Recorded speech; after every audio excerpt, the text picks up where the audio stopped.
Hey guys, Yipzarena coming up with another video, and this one today is going to be a stat weight guide. And the reason I'm making a stat weight guide is because I have a lot of people asking me, what sort of stats should I look towards getting? What sort of things should I be heading towards? And I wanted to make a guide because Nighthold is coming out soon, and stats are going to be a very important thing in Nighthold, especially because all of the tier sets give kind of wonky stats and things like that. And I want to tell you guys what sort of stat lines you should be looking towards getting. However, I can't tell you a specific weight of a stat because it changes from person to person. For example, my stat weights are very different from someone who's item level 880 with different stats than mine. My stat weights are even different than someone who has the same item level as me, but different gear on. So I can't give you exact numbers of what each stat is worth. Like if mastery is like 1.1, haste would be 1.05, something like that. I can't do that for you, but there is a program that can do that for you, and I have made a guide on it in the past. It's called simcraft. I will put it in the description below. It's definitely a really useful guide that a lot of people could be using to check the stat weights of your character, and once you do that, you can put it into your pawn and things like that. I have the add-on here, pawn, and what I do is I put in my values. These are my stat priority values. They're going to be way different from yours just because I'm so geared and things like that, but it's definitely going to help you guys out, so definitely check out that simcraft guide. But without further ado, let's get into stat priority for rating and for mythic plus because they're different. But first, we're going to start out with rating because that is probably the most important thing. So, a lot of people when they raid, they're currently running Malefic Grasp, Contagion, / Absolute Corruption, and Soul Conduit. And when you're running Malefic Grasp, Contagion / Absolute Corruption, and Soul Conduit, the stat priority is this, okay? It's basically Mastery, Crit, and then Haste, and then Intellect, and then Versatility, okay? And all the stats are relatively close together, so item level still plays a really big role. Like if you have a piece of gear that's 15 item levels higher with Intellect on it, generally it's going to be better.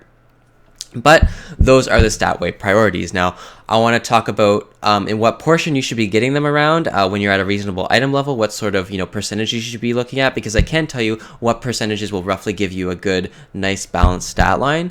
And yeah, so let's talk about that. So my character is a little bit different because I have a lot of haste instead of crit. This is simply because I have the legendary helm. If you are a warlock with a legendary helm, you prioritize haste over crit, but if you do not have the legendary helm, crit is better than haste. I promise, I've tested it. Crit is better than haste if you don't have the legendary helm. So let's talk about it as if you don't have the legendary helm, okay? What sort of stats should you be looking towards getting? The stats that you should be looking towards getting are between 120 to 135% mastery. You don't want to get too much over that. It starts having diminishing returns without having a lot of haste and crit to back it up. So after you get up mastery to 120 to 125%, you want to get a mixture of crit and haste, and you probably want the total of crit and haste to add up to anywhere between 30 and 35%. Now, the distribution that you want between the crit and haste is generally you want more crit than haste. So I would recommend most warlocks getting anywhere between 19 to 23% crit, maybe even 24% crit, and then between 15 to 17% haste. Maybe a little less on the haste is not too big of a deal, but that's generally the stats you're going to want to be going when you're running a Malefic Grasp Soul Conduit build and raiding it. So the stat priority is Mastery, Crit, and then Haste. And those are roughly the percentages you're going to want to be going for. So yeah. The next build that people are going to be running in raiding is going to be the Soul Effigy build. Now, the Soul Effigy build is much different than the Soul Conduit build, but the stat priority remains very similar. It's still you want crit, but crit is even more valued in haste than this. So I'd recommend getting, again, between 120 to 135% mastery. That tends to be about the sweet spot. And then for crit, you want, anywhere between 17 to 25%, and haste, you want anywhere between 15 to 18%. Some stats like that would be really good to get. But yeah, again, it's going to be mastery, crit, and then haste, and all those stats are going to be better than intellect. So those are the stat weights the stat priorities at least that are going to be viable for raiding. Those are the kind of things you want to be looking towards getting. Now, I will mention a couple things, okay? If you're running Perdition Relics, this vastly increases the value of crit. You're definitely going to be wanting to get a lot more crit than haste and even mastery to a point when you're running with Perdition Relics. Generally aim to get, between 22% or more critical strike. Definitely keep your mastery high, but definitely aim to get some crit gear if you're running with Perdition Relics. If you're not running with Perdition Relics, crit doesn't tend to be as good. It still tends to be very good. So still just get a reasonable amount of crit just because of how much damage we're doing currently in the patch. So that's something I definitely recommend people to go towards.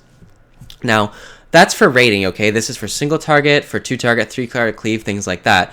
In Mythic Plus, the stat priorities and the stat weights really change quite drastically, and I wanted to bring that up to you guys. I wanted to talk to you about it today, so that's going to be revolving around the Sow the Seeds build. So this would be the Raiding Guild build with the Siphon Life and the Soul Conduit and the Soul Effigy, but for Mythic Plus, Sow the Seeds and Seeds of Corruption is a big part of your damage. So what does that mean? What does that mean for your stats and things like that, okay? When running Mythic Plus, I tend to have 2 gear sets. One is for trash, one is for a single target on weeks where you can pull a bunch of trash. And there's a really specific reason for this.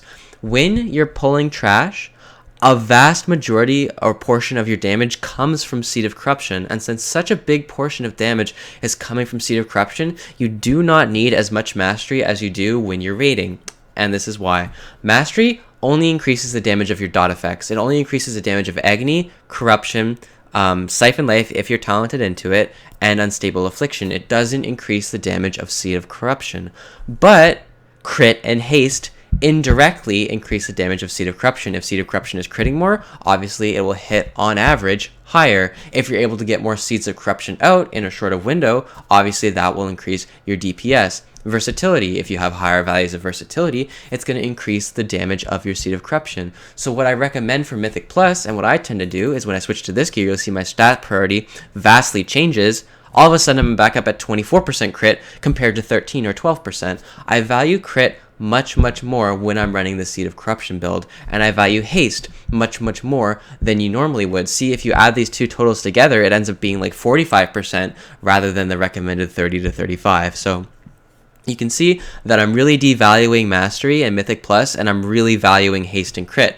And of course, the reason for that, I'm really valuing haste and crit because of the damage of Seed of Corruption. The amount of damage that it does is really big. It's really important. And if you don't run as much crit, you're not going to be seeing as good damage from it. So what I recommend for Mythic Plus is keep your Mastery above 100% because you still do want your dots ticking relatively hard. But for Critical Strike, just get it as high as you can. Haste isn't as important because all it does is it helps you like eliminate excess shards because you are limited by the number of soul shards you have to use Seed of Corruption. All it does is it helps you get out faster on fights and things like that.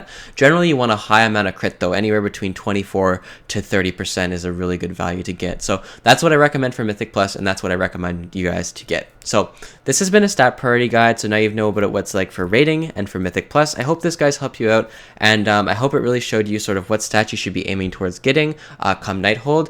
Just a quick thing before Nighthold comes out, it's really going to be important for you guys to get a lot of mastery on your off pieces before Nighthold comes out, because the main pieces, the main sets in Nighthold, let me see here.